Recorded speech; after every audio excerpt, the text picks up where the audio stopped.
Je m'appelle Jérôme Giacomoni, je suis le cofondateur du groupe Aérophile avec Mathieu Gobi. On a créé notre société il y a plus de 30 ans, en 1993. Aujourd'hui, on emploie plus de 150 personnes à travers le monde.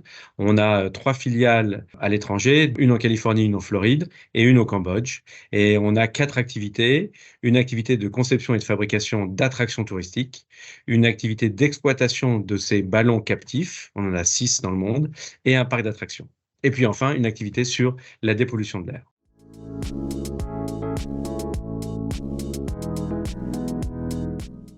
Alors, nous avons pu installer nos appareils de dépollution de l'air que nous appelons les para-PM, que nous avons développés depuis plus de 3 ans. Et enfin, les premiers ont été installés dans une école dans le 9e arrondissement, rue de la Victoire, et fonctionnent. Donc, c'est effectivement, depuis l'entrée de NextEdge, quelque chose d'important pour nous, puisque c'est l'industrialisation d'une idée qu'on a eue il y a plus de 3 ans.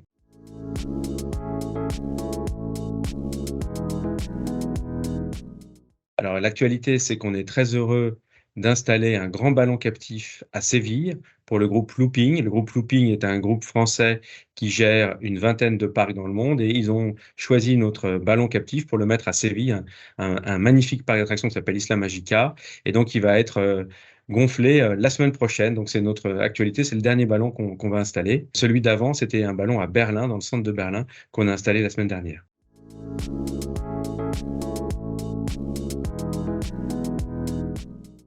On a fait plus de 7 tours de table. Et là, ce 7e-là était important puisqu'en fait, on se lance dans la dépollution de l'air et on a tout de suite eu avec NextEdge des vues convergentes sur ce thème, une meilleure santé pour tous et un problème majeur de santé publique.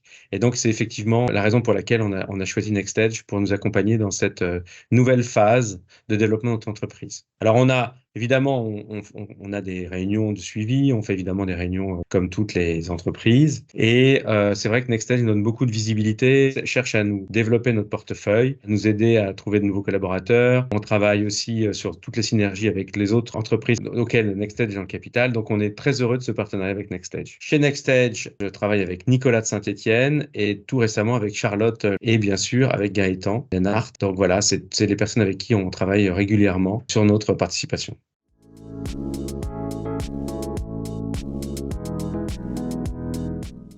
Donc, Aérophile Group a toujours été engagé dans cette thématique, puisque quand on a créé la société à 30 ans, notre thème, c'était de dire que justement un ballon captif ne consommait pas plus d'électricité qu'un ascenseur, que c'était parfaitement écologique et que ça permettait de découvrir un site sans l'abîmer, sans créer d'artificialisation des sols, etc. Donc, c'est vrai que nous, c'est quelque chose qui est dans nos gènes. Je pense que tout le monde peut dire, enfin, souvent les gens disent la même chose, mais là, en l'occurrence, ça semble quand même vraiment collé à notre esprit.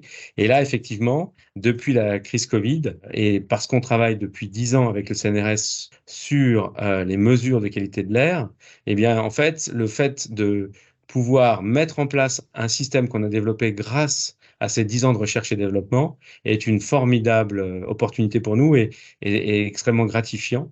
Et donc, on a développé cet appareil qui est le para-PM et qui, en fait, enlève 95% de toutes les poussières, particules et autres virus de l'air. Et donc, voilà, on est vraiment dans cet état d'esprit de créer cette 4e branche du groupe sur l'air.